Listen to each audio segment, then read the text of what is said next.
모퉁이의 머릿돌이라는 제목으로 함께 말씀을 나눠보려고 합니다. 대부분 제가 딸 하나를 갖고 있는 거 아시죠? 갖고 있다. 예. 딸 하나가 있습니다. 저한테 예나라는 딸이 하나 있는데 이제 제 딸한테는 보물통이 하나가 있어요. 보물통. 보물을 담아두는 통이 있는데 혹시 이 통에 무엇을 담아두는지 맞춰보시겠습니까? 여자아이입니다. 예.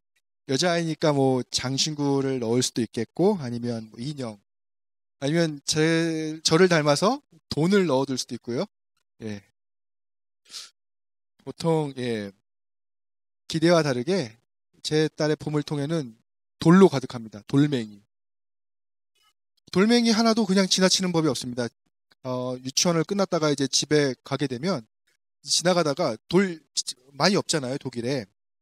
돌도 돈 주고 사야 된다 그러더라고요. 그래가지고 깜짝 놀랐는데 가다가 돌 하나를 발견하면 그냥 지나가지 않고 그 돌을 줍습니다. 그리고 곧바로 주머니에 넣습니다. 그리고 집에 와서는 깨끗이 씻어가지고 자기의 보물통에 넣습니다. 그리고 아주 사랑하는 친구들을 부르듯이 사랑을 담아서 돌에게 말을 겁니다. 안녕, 정말 오랜만이야. 여기 잘 있어. 나랑 같이 놀자. 막 별 얘기를 다 해요. 사랑을 담아서. 제가 그 돌을 건드렸다가 난리가 난 적이 있습니다. 울음을 그치지 않더라고요. 제 딸의 생각을 제가 알 수는 없지만 반대로 저는 그 돌을 보면서 딱 한 가지만 생각합니다. 안 볼 때 갖다 버려야 되는데 정말 버렸으면 좋겠다. 제 가치 기준으로 그 돌은 정말 쓸데없기 때문에 돌을 버리고 싶어 합니다. 저에게 아무런 가치 없는 돌이지만 제 딸에게는 그 돌들이 세상에서 최고의 가치를 지닌 보물들입니다. 왜 저랑 딸은 같은 돌을 보면서도 왜 다른 생각을 할까요? 그것은 바로 자기가 중요하게 생각하는 그런 가치와 추구하는 것이 저와 다르기 때문입니다. 서로 다르기 때문입니다. 지금 이 교회에도 건축에 관련된 일을 하시는 분들이 계시는 걸로 알고 있습니다. 그리고 이 바이마가 대학이 유명한 대학이 있죠. 어떤 대학이 유명합니까? 바우하우스입니까? 음대입니까? 예, 예. 둘 다 유명하죠. 예. 예. 저는 건축에 대해서 잘은 모르지만 건물을 세울 때 쓰이는 그 자재들이 중요하다는 것을 들어서 알고 있습니다. 현대에는 또 건축 자재가 너무나 좋아져서 뭐 80층, 100층 올리는 것은 뭐 크게 문제도 안 된다고 합니다. 하지만 지금처럼 건축 기술이나 자재가 발달하기 이전에는 건축을 하려는 그 장소에서 쉽게 구할 수 있는 자재들을 사용했다고 합니다. 그러니까 예수님께서 활동하셨던 그 곳, 그리고 그 시대, 그리고 그보다 더 오래된 시대, 그러니까 고고학 아시죠? 고고학. 고대 이스라엘이나 그 주변에서는 건축 자재라고 하면 가장 중요한 것이 뭐인지 아십니까? 표정이 역시 무섭습니다. 예. 바로 백향목. 들어보셨죠? 백향목. 지난주에도 나온 것 같은데 백향목. 백향목과 돌입니다. 이 백향목은 너무나 비싼 건축 자재입니다. 그래서 보통 이 백향목을 사용하는 데는 성전이나 궁이었습니다. 하지만 이 돌은 달랐습니다. 가장 쉽게 구할 수 있는 건축이 가장 중요한 자재였습니다. 그래서 건축자들이 이 돌을 건축물의 용도에 맞게 구하고 확보하고자 했습니다. 그것이 당시의 건축의 성공의 열쇠였다고 합니다. 때문에 수많은 건축자들이 자기가 짓고 있는 건물들을 목적과 계획에 적합하도록 건설하기 위해서 적합한 돌들을 고르고 또 골랐다고 합니다. 이제 본문을 보면 건축을 위해 수많은 돌들이 그 장소로 옮겨졌습니다. 그리고 건축자는 그 돌들을 하나하나 살펴보면서 그 돌이 자기가 짓는 건물에 적합한지 그렇지 않은지를 판단합니다. 그러다가 이제 돌 하나를 인해 발견하고 주의 깊게 살펴보았습니다. 하지만 이 돌이 자기의 건축물에 적합하지 않다 판단하고 이내 버려버립니다. 그렇게 그 돌은 또 다른 건축 현장으로 옮겨졌습니다. 하지만 다른 건축자들의 반응도 이 첫 번째 건축자의 반응과 별반 다르지 않았습니다. 그렇게 이리저리 외면받던 돌은 돌고 돌아서 어느 건축자의 건축 현장에 오게 됩니다. 그런데 그 건축자의 반응은 지금까지의 그 건축자들과 너무나 달랐습니다. 그 건축자는 그 돌, 그러니까 모든 건축자들이 버렸던 그 돌을 보고선 자기가 계획하고 있는 건축의 가장 중요한 자재임을 한눈에 알아봅니다. 그리고 자기의 건축물의 모퉁이의 머릿돌로 삼습니다. 그러니까 자기가 짓는 건물의 가장 중요한 중심과 무게 균형을 맞추는 중요한 돌로 삼습니다. 예, 여기서 돌은 무엇을 뜻합니까? 바로 예수 그리스도입니다. 돌을 버린 건축자들은 누가복음 오늘 읽진 않았지만 20장 1절의 기록을 볼 때 대제사장 그리고 서기관 그리고 장로들입니다. 이스라엘의 영적인 지도자들이죠. 마지막으로 이 돌을 자기 건물의 머릿돌로 사용한 분은 하나님이십니다.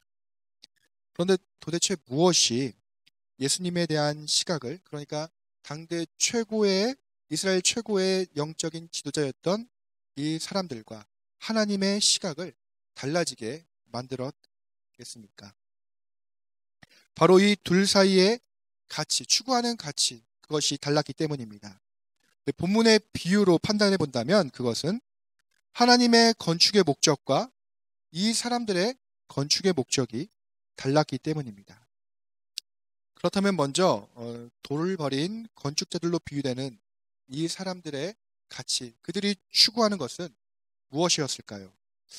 누가복음 20장 2절의 기록을 보면 우리가 어느 정도는 이해할 수 있습니다. 제가 20장 2절을 읽어보겠습니다.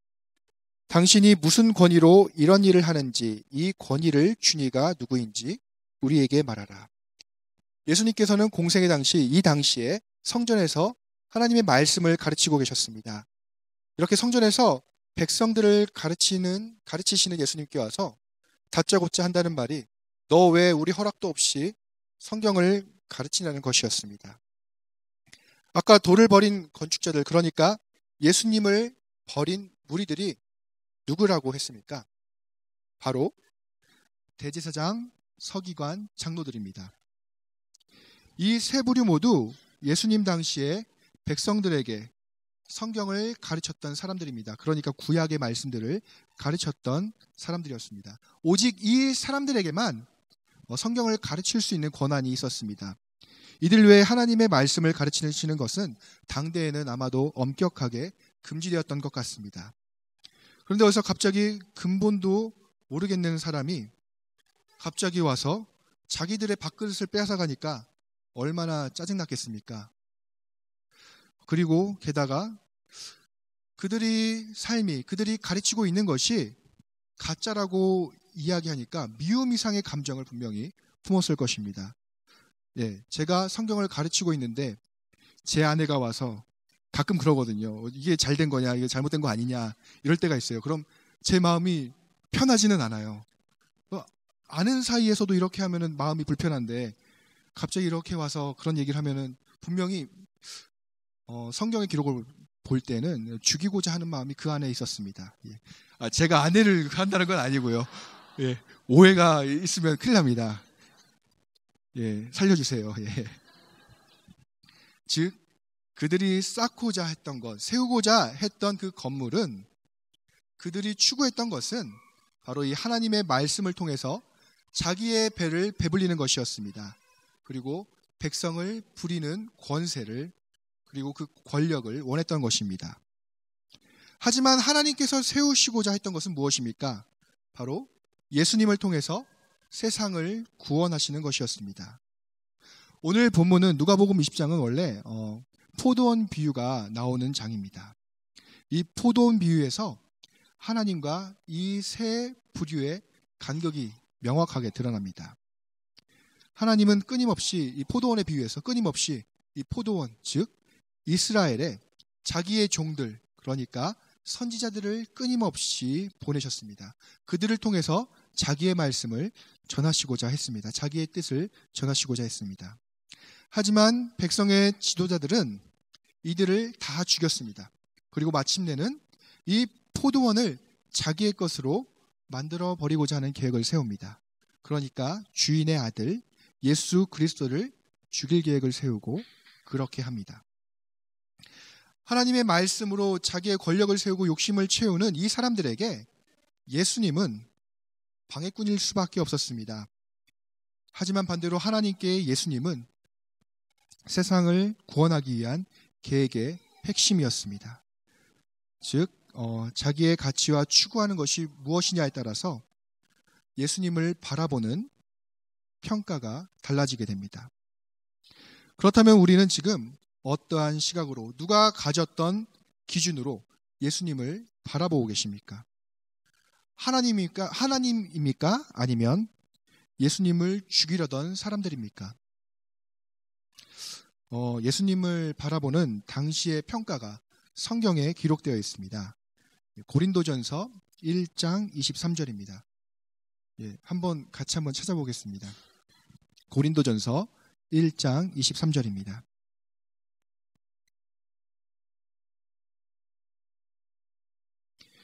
제가 읽어보도록 하겠습니다. 우리는 십자가에 못 박힌 그리스도를 전하니 유대인에게는 꺼리끼는 것이요 이방인에게는 미련한 것이로되. 예수님을 뭐라고 표현합니까? 유대인들에게는 꺼리는 것이고 외국인들에게는 예수님을 믿는 것, 예수 그리스도 그 자체가 미련한 것, 그러니까 멍청한 것이죠. 예수님 믿는다는 게 당시에는 멍청한 일과 동일했습니다. 그게 당시의 시각이었습니다. 또 있습니다. 로마서 9장 33절입니다. 제가 읽어보겠습니다. 보라, 내가 걸림돌과 거치는 바위를 시온에 두노니. 이 말씀처럼 예수님은 그 당시 사람들에게 걸림돌이고 거치는 바위였습니다. 그들이, 그러니까 이 세 부류가 구약의 말씀으로 자기의 권위를 세우고 재산을 쌓는 것을 예수님께서 비판하시니까 이 사람들에게 이런 원수들이 없었을 것입니다. 그렇다면 여러분들은 이런 예수님을 어떻게 생각하십니까? 나를 구원하신 분, 새 생명을 주신 분, 새 삶을 주신 분이라고 그렇게 여기고 고백하십니까? 아니면 내 삶의 걸림돌과 거치는 바위로 여기고 계십니까? 세상은 자기의 꿈, 그러니까 자아 실현을 하기 위해서 살라라고 합니다. 하지만 그리스도인들은 예수님과 같이 하나님의 꿈을 이루기 위해 삽니다. 세상과 하나님의 그 추구하는 것, 그 목표가 동일하다면 얼마나 좋겠습니까? 우리가 마음의 고민도 없이 살 수 있을 텐데 말이죠. 그런데 현실은 그렇지 않습니다. 세상의 방식이 조금만 내 안에 남아있더라도 하나님의 말씀이 방해가 됩니다. 담임 목사님의 말씀을 좀 빌리자면 술도 좀 마시고 싶고 담배도 좀 피우고 싶고, 저 같은 경우는 공부하고 오면은 노트북을 킵니다. 그러면은 갑자기 게임을 하고 싶은 욕망이 막 커져요. 그래서 이제 아내 몰래 다운로드를 받은 게임들이 많이 있어요. 저뿐만이 아닙니다. 두 목사님도 똑같습니다. 그런 마음이 듭니다. 좀 하고 싶은 대로 살고 싶은데 고린도전서 6장 19절 말씀이 우리에게 걸림돌이 됩니다. 제가 한번 읽어보겠습니다. 여러분의 몸은 여러분 안에 계신 성령의 성전이라는 것을 알지 못합니까?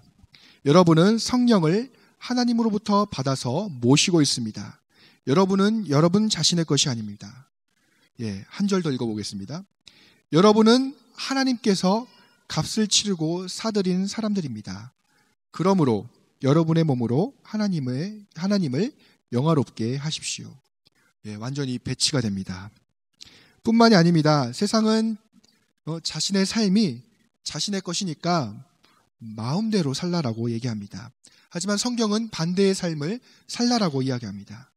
세상에서 주일, 일요일은 더 잘 수 있는 시간이고 자기가 부족했던 것을 공부할 수도 있는 그런 것들을 채우는 시간일 수 있습니다.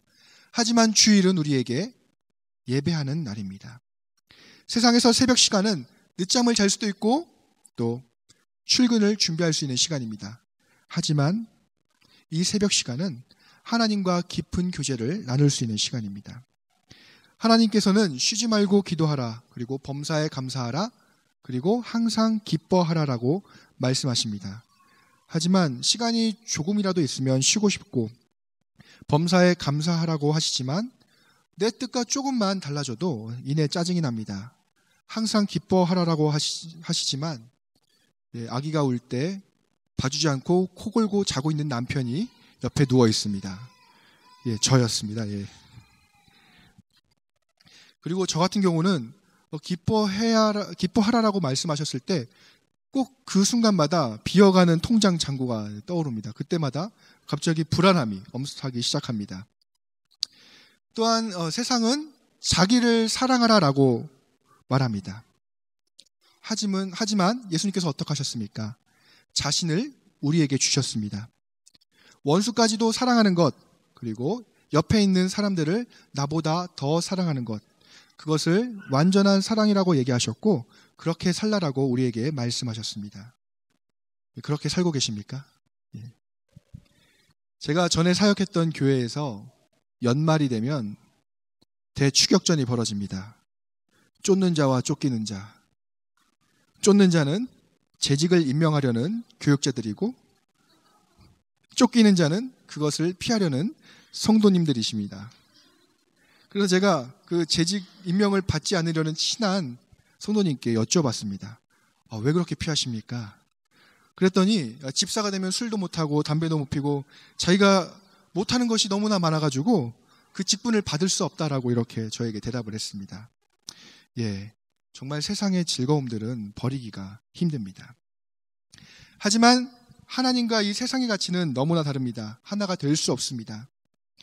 하나님의 말씀들이 그리고 예수 그리스도가 나에게 걸림돌이고 방해꾼이라고 여겨진다면 안타깝게도 우리는 여전히 세상의 방식대로 살아가고 있는 것입니다. 하지만 반대로 예수님의 삶 그리고 그의 말씀이 당연한 것으로 그리고 그렇게 살고 있다면 정말 다행입니다. 구원 받으셨습니다. 예수님께서 보여주셨던 삶을 하나님처럼 본다면 예수 그리스도는 나에게 방해가 될 수 없습니다.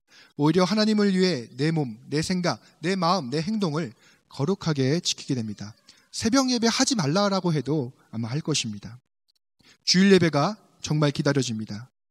정말 세상의 기준으로 볼 때 바보 같은 일이고 거치는 것이고 정말 쓸데없는 그 일들이 나에게 가장 귀한 것이 되고 가장 귀한 시간이 됩니다. 예수님께서 보여주신 그 삶이 내 삶이 되는 것입니다. 이런 예수님의 삶이 우리의 삶 속에 이루어지기를 소망합니다. 끝이 아닙니다.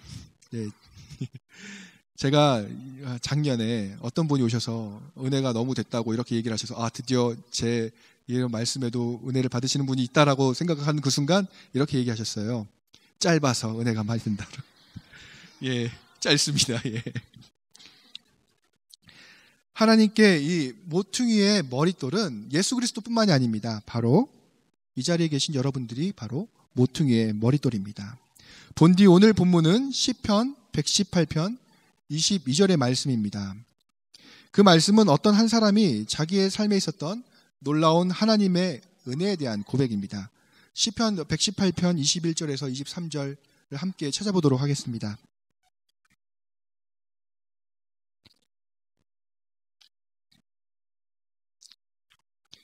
찾으셨으면 함께 봉독하도록 하겠습니다. 주께서 내게 응답하시고 나의 구원이 되셨으니 내가 주께 감사하리이다. 건축자가 버린 돌이 집 모퉁이의 머릿돌이 되었나니 이는 여호와께서 행하신 것이요 우리에게 기이한 바로다. 이 시인이 경험한 것이 무엇인지 설명하지는 않고 있습니다. 하지만 그 시인이 자신이 경험했던 그 일을 기이한 일이라고 얘기합니다. 바로 있을 수가 없는 일, 상식적으로 이해할 수 없는 일이라고 말합니다. 하나님의 은혜 외에는, 하나님의 개입 외에는 자기에게 일어난 이 일을 설명할 수 없다는 뜻입니다. 건축자가 버린 돌이 집 모퉁이의 머릿돌이 되었다라는 말로 보아서는 아마 이 고백을 하는 이 사람은 그 당시 그 사회에서 사람들이 볼 때 정말 아무런 쓰잘데기도 없고 쓸모 없었던 사람이었던 것 같습니다. 사회에서 철저하게 따돌림 당하고 멸시를 당하는 일, 그리고 있어도 없어도 그만인 사람으로 살았던 그가 하나님의 은혜로 가장 귀한 사람이 되었습니다. 그것이 무슨 일인지는 본문에 나와 있지는 않지만 당시의 시대적인 상황으로 보아서는 아마 노예였다가 풀려났을 수도 있고 정말 불가촉천민으로 살고 있다가 집안의 삶이 좋아졌을 수도 있습니다. 그리고 어쩌면 미국에서 포로의 삶을 살고 있다가 풀려나서 자기의 고향 땅으로 돌아갔을 수도 있을 것입니다. 어찌되었던 하나님의 은혜로 삶이 완전히 뒤바뀌었습니다. 그런데 우리는 이 시편의 저자가 경험했던 그 은혜보다 더 놀라운 하나님의 은혜를 받은 사람들입니다. 바로 예수 그리스도의 십자가의 은혜를 통해 구원받았습니다. 예, 아멘이에요. 예, 작죠. 예. 그렇게 여기십니까? 예, 구원은 하나님께서 나에게 베푸신 가장 큰 은혜라고 여기고 계십니까? 예, 그렇게 구원을 받았습니다. 그렇다면 우리는 어떻게 해야겠습니까? 지난주에 담임 목사님께서 설교하신 겁니다. 예, 기억이 안 나시죠? 예, 제가 담임 목사님께 따로 말씀드리겠습니다. 예, 바로 감사합니다. 감사의 자세들. 이 시편의 본문도 오늘 이렇게 시작합니다. 주께서 내게 응답하시고 나의 구원이 되셨으니 내가 주께 감사하리이다. 오늘 시편 118편의 1절도 어떻게 시작하고 있습니까? 누가 한번 읽어주시겠습니까? 예. 여호와께 감사하라. 이렇게 시작하고 있습니다. 그런데 어떻게 하는 것이 감사라고 배웠습니까? 오늘 본문에는 안타깝게도 구체적으로 감사를 어떻게 하는지는 기록하고 있지는 않습니다. 하지만 이런 우리를 위해서 성경에는 수많은 신앙의 선배들이 계십니다. 예. 다행이죠. 저도 이분들 덕분에 설교할 수 있는 것 같아요. 예. 그런데 요즘 담임 목사님께서 집중적으로 우리 여기 계신 우리 성도님들과 함께 연구하고 있는 한 인물이 있습니다. 누군지 아시나요? 네, 맞습니다. 다윗입니다. 그런데 다윗의 삶이 어땠습니까? 순탄했습니까? 여기서 다윗처럼 살고 싶은 분이 계시냐라고 했을 때 누가 과연 그 삶을 산다고 얘기하겠습니까? 아무도 없을 것입니다.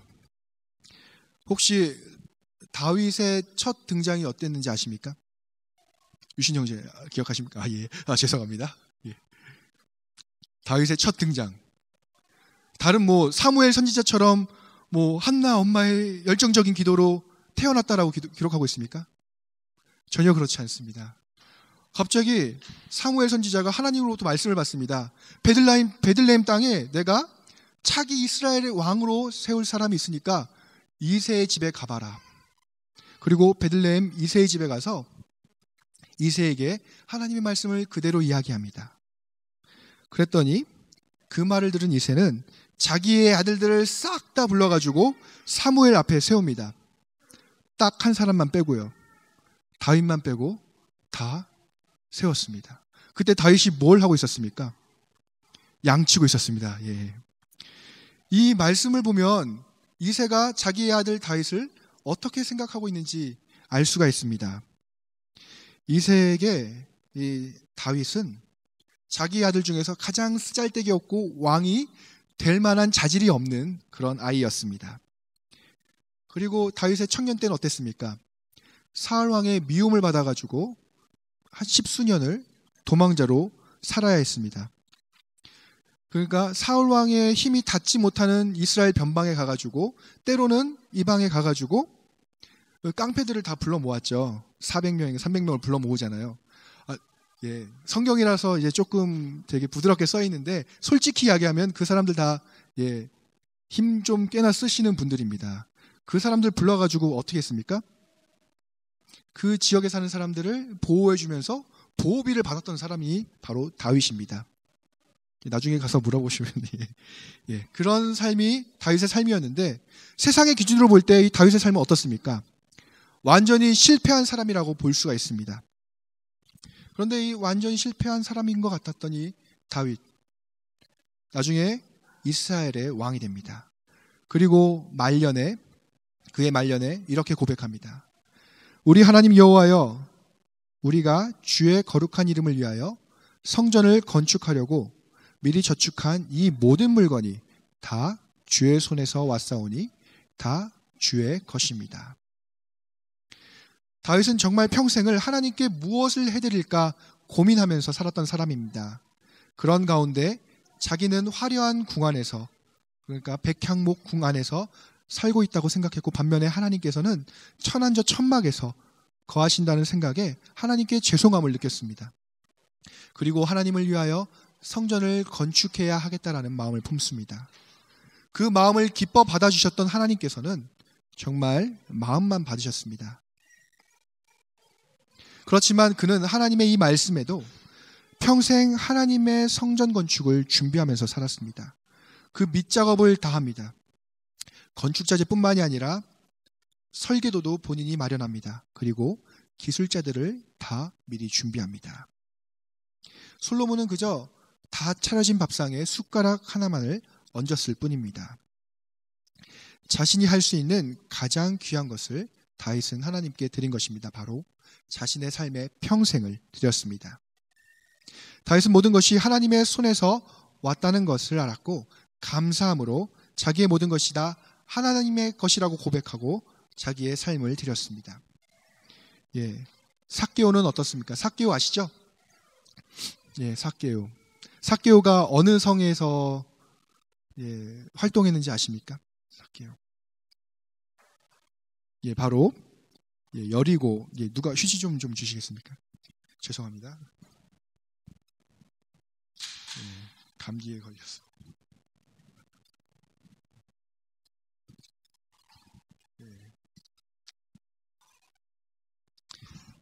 삭개오는 바로 여리고 성에서 활동하고 있었습니다. 예수님께서 여리고 성에 오셨을 때 수많은 군중들이 예수님을 둘러쌌습니다. 그런데 이 삭개오도 구원자라고 불리는, 메시아라고 불리는 그 예수님이 이 사람들처럼 너무나 궁금했습니다. 하지만 사람도 너무 많았고, 성경에 보면 삭개오 키가 작았다라고 기록하고 있습니다. 그래서 도저히 사람들에게 둘러싸여 있는 예수님을 볼 수 있는 방법이 없었습니다. 그런데 이 삭개오가 계산이 빠른 사람이에요. 세리잖아요. 계산이 너무 빨랐습니다. 어떻게 하면 이 예수님을 만날 수 있을까 고민하던 차에 멀리서 돌 무화과 나무 하나를 보게 됩니다. 그리고 예수님의 동선을 쫙 살펴보니까 저기를 딱 지나실 것 같았습니다. 그래서 뒤도 돌아보지도 않고 그 나무 있는 곳으로 달려가서 그 나무로 올라갑니다. 그리고 정말 그의 계산대로 예수님께서 그곳을 지나셨습니다. 아니, 이미 예수님께서는 삭개오를 만나시고자 하는 의도가 그 안에 있었습니다. 그리고 그곳에 이르셔서 예수님께서는 이렇게 말씀하십니다. 삭개오야, 속히 내려오라.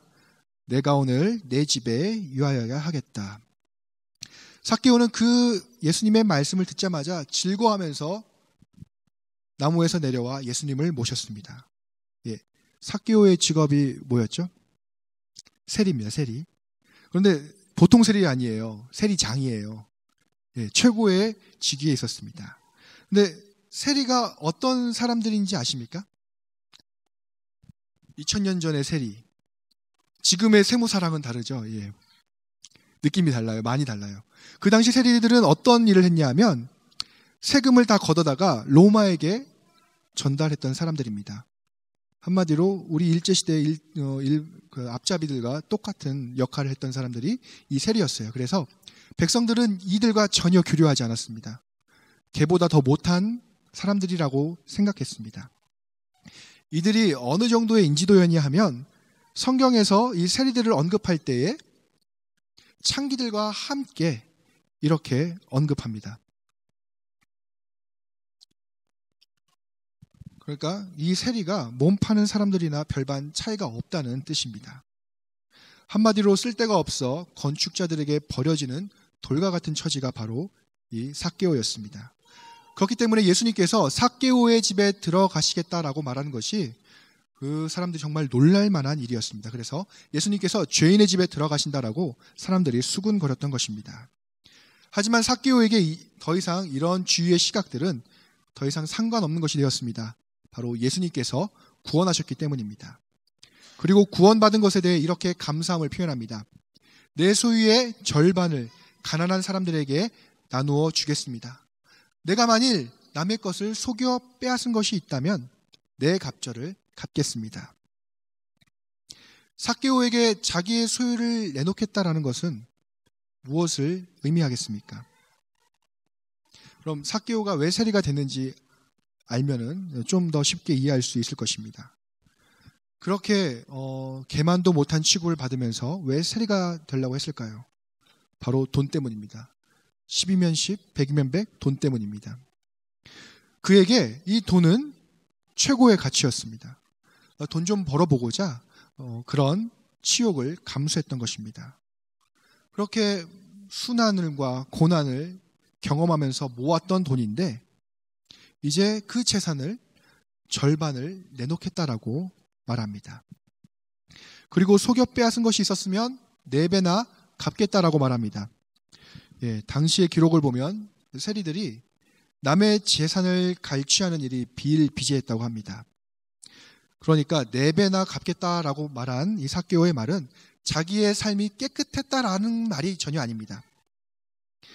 그런 자신감이 아니라 한마디로 내 재산을 다 포기하고 하나님께 모두 드리겠다라는 말입니다. 그런데 이 감사의 표현이 단순히 헌금을 의미하겠습니까? 제가 이 설교를 똑같이 예나교에서 했을 때도 모든 분들의 표정이 어두워졌어요. 다 내놨다는. 심지어 그 독일 분 한 분도 계신데 자기는 그건 포기 못 하겠다라고 이렇게 피드백해 주시고 가셨었습니다. 예. 이게 헌금을 의미하는 것이 아닙니다. 삭개오는 자기가 표현할 수 있는 최고의 감사의 표현을 했을 뿐입니다. 그에게 가장 소중하고 중요했던 것은 자기가 이때껏 고난을 당하면서 모아왔던 그런 재산이기 때문입니다. 이처럼 감사라는 것은 우리의 삶에서, 한 개인의 삶에서 구체적인 모습으로 드러나야 합니다. 바로 자기에게 가장 귀한 것으로 하나님께 드리는 것입니다. 하나님께서는 이 버려진 돌 예수 그리스도를 모퉁이의 머릿돌로 삼으셨습니다. 그리고 그 예수님을 통해서 우리를 다시 모퉁이의 머릿돌로 삼으셨습니다. 세상에 쓸데없던 사람이 가장 귀한 하나님의 그 사역, 그 역사 안으로 들어오게 되었습니다. 이런 하나님께 감사하는 것은 너무나 당연한 일입니다. 성경에서도 감사는 성도들이 마땅히 해야 할 것이라고 말합니다. 말뿐만이 아닙니다. 우리의 감사의 마음이 우리의 삶에서 드러나야 합니다. 그렇다면 여러분은 무엇으로, 어떻게 하나님께 이 감사의 마음을 삶에서 드러나시게 하겠습니까? 앞선 이 두 사람, 다윗과 삭개오는 자기가 가진 그리고 자기가 생각하는 가장 귀한 것으로 하나님께 드렸습니다. 그들이 드렸던 것은 단순히 재산을 드린 것이 아닙니다. 바로 그들의 마음과 그들의 삶의 평생을 하나님께 드린 것입니다. 우리가 그래서 가장 먼저 드려야 할 것은 우리의 마음입니다. 이 마음이 무엇입니까? 바로 성전이고 하나님의 보좌입니다. 그 마음의 자리를 다른 것에게, 우상에게 빼앗기는 것이 아니라 그 마음을 다시 하나님께 드리는 것입니다. 또한 우리들의 삶의 평생을 드려야 합니다. 또한 시간이든 재능이든 지금 여러분께서 가장 귀하게 생각하고 계시는 것이 있을 것입니다. 그것을 이 다윗처럼 그리고 삭개오처럼 기쁨으로 다시 돌려드리는 것이 감사입니다. 우리 안에 이런 감사가 정말 구체적인 모습으로 드러나기를 주님의 이름으로 축원합니다. 함께 기도하겠습니다.